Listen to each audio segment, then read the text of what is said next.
Mami Lira, pwede kayo na lang po gumupit ng kuko ko? Di po kasi alam ni ate mami paano pong gumupit eh. Sige, ako na. Ay nga. Haba na nga. Thank you po. Okay na.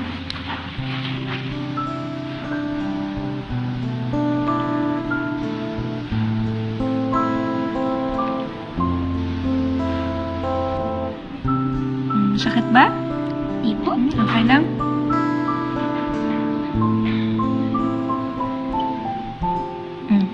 Bila. Ayan. Kabila naman.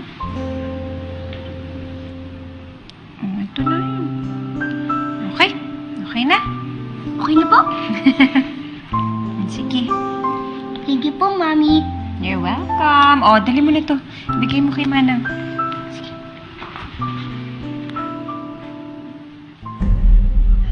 Nagpa-DNA test pala siya dati pero hindi na sa akin sinabi yung results.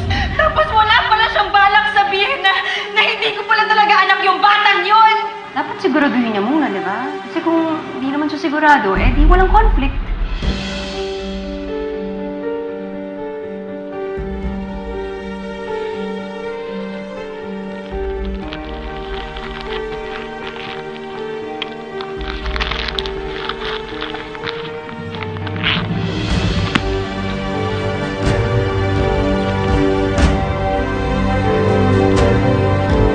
Hay nako, Lira. Tinatanong ako ni Daryl kung kailan ba daw sila pwedeng maglaro ni Billy. Sabi ko naman, tatanungin kita. But you know what? I think we should hang out. Alam mo, gustong-gusto ko si Billy. He's such a nice kid. Napakaayos ng pagpapalaki ni Bernard sa kanya, no? Oo. Ay, pwede pa kisikipan mo? Gusto ko kasing magpapayat pa bago yung kasal. Okay na po, ma'am. Okay, so we're done?